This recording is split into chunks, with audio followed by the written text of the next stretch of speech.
Tim from Tim's Tiny Arcade, and today I'm doing another video using rarityguide.com. And on this, we are looking for games. Today, I did a video the other day of $3 value games, my top 5. Today, we're going to look for games with a value of $4.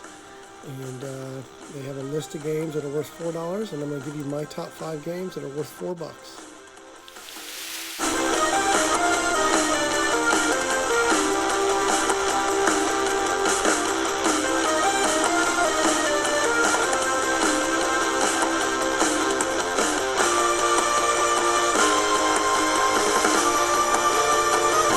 Newcomb, and you're watching Tim's Tiny Arcade, mother effer.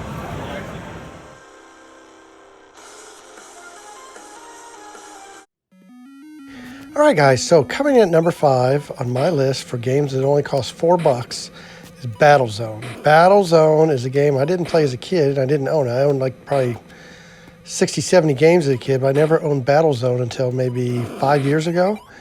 I owned Robot Tank from Activision back in the day, and love that game. This one's similar. I don't think it's quite as good as Robot Tank, but Robot Tank's probably a more expensive game. But this one is, based off the arcade game that was a vector game from Atari, and tons of action in this game. You got to destroy tanks. There's super tanks. There's fighters. There's flying saucers, which at the beginning there you saw I was fighting one. They don't shoot, but they can distract you. They're worth 5,000 points if you hit them. So the targets are tanks are 1,000, fighters are 2,000, super tanks are 3,000. That saucer's 5,000. You can earn bonuses of earning an extra tank at 50,000 and 100,000 points. But they got a radar and a lot of action in this game. Just a lot of fun. This is right up my alley. I like action games, so Battlezone is going to be coming in at number 5 for me on games that cost $4.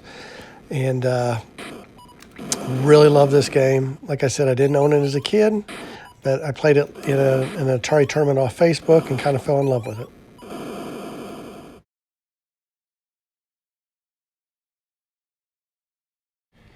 All right, guys, coming in at number 4, we have Millipede.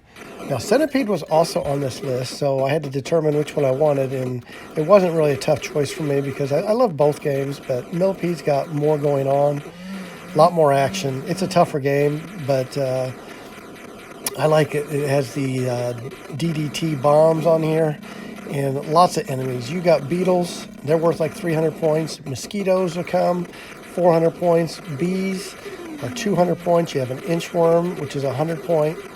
Those DDT bombs are 800, and if you hit them and any enemy is near them, you're going to get the collateral damage and extra points on that. Dragonflies are 500. Earwigs are 1,000. But, this game handles well for the joystick on the Atari 2600, and I just played it a ton. This was a trackball game in the arcade, but being, limited graphics in this system, I thought they did a great job with this game. So it's a great port from the arcade to the Atari 2600 because they ported a lot of arcade games onto the system, and this is probably one of the top ones. But this comes in at number 4 on my list.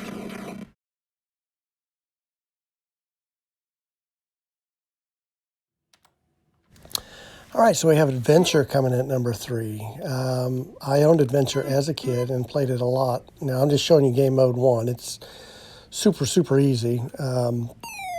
But you had dragons, you had castles. On the harder levels, you would have a bat that would take your stuff away. You had invisible rooms that you'd have to make your way through that were pretty cool. And I think you had extra castles. Here in game mode 1, we've only got the yellow castle and the black castle.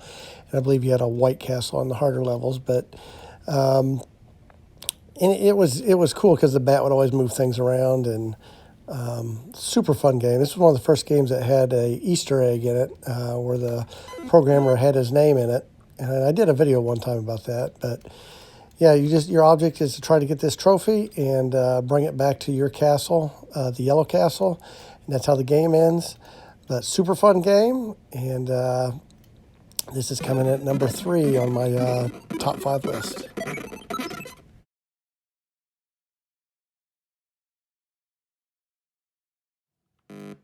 All right, coming at number 2 is Asteroids. Now, Asteroids was one of my favorite arcade games, and when it got ported to the Atari 2600, I was super excited, and they did a great job with this game.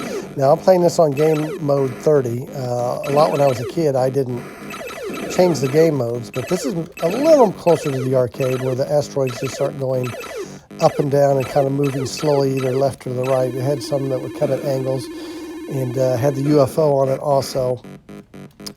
This is one of the closer translations to the arcade for the Atari 2600 on this game mode. But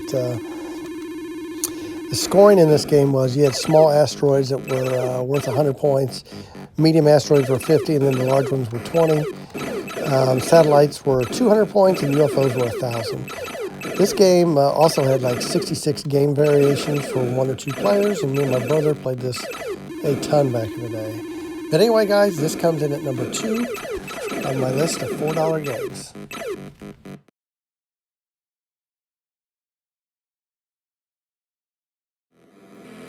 All right, guys, so that brings me to my number 1 game, and it's Yars Revenge. And this game was made by Howard Scott Warshaw. This is another game I didn't own as a kid, and I didn't own it till years later, and I'm telling you, one of my favorites probably of definitely top 5 on the Atari for sure. I love a lot of the Activision games, but this is a great game. When he designed this game, he was supposed to make Star Castle. Nothing like Star Castle, but it's better than Star Castle in my opinion. So you got your enemy there on the right. He's got that like wall or shield. You can eat away at it with your ship, or you can actually use the fire button and fire from a distance. You need to eat part of his wall or touch the enemy on the right to get that cannon that's flashing on the left. And you can destroy yourself if you're not careful. And also you have a missile that's floating around the middle, as you can see, that you have to avoid at all times. But once you eat a part of his, the wall, then you can fire that missile, and then you get that awesome explosion there, as you just saw. And then this is level 2, where it's a different barrier that the enemy's behind. Also, you have that like static in the middle. That's actually the code of the game, which is pretty cool. I also believe this game had a comic that came with it. I don't own the comic, but told the story of Yars Revenge, so that's pretty cool too.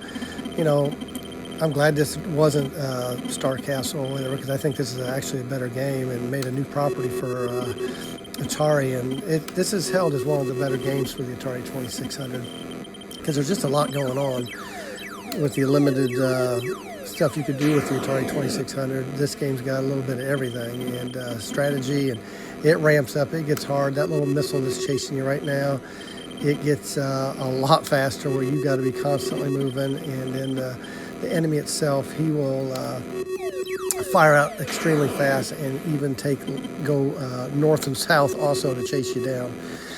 But the way you could also get an extra life is fire that missile to hit the enemy when he's coming out, when he's in that buzzsaw kind of looking. You could get an extra life. That's the way you could get your lives built up in this game. But anyway, guys, this comes in at number 1 of $4 games, and even if this was a $10 or $15 game, it probably would have been on my list, because this is one of my favorites.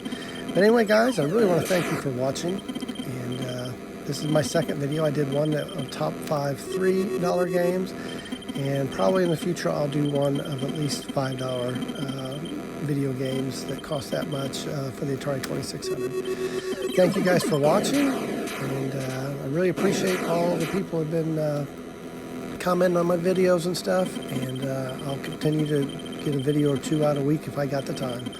But thank you, and until next time, guys, keep on gaming.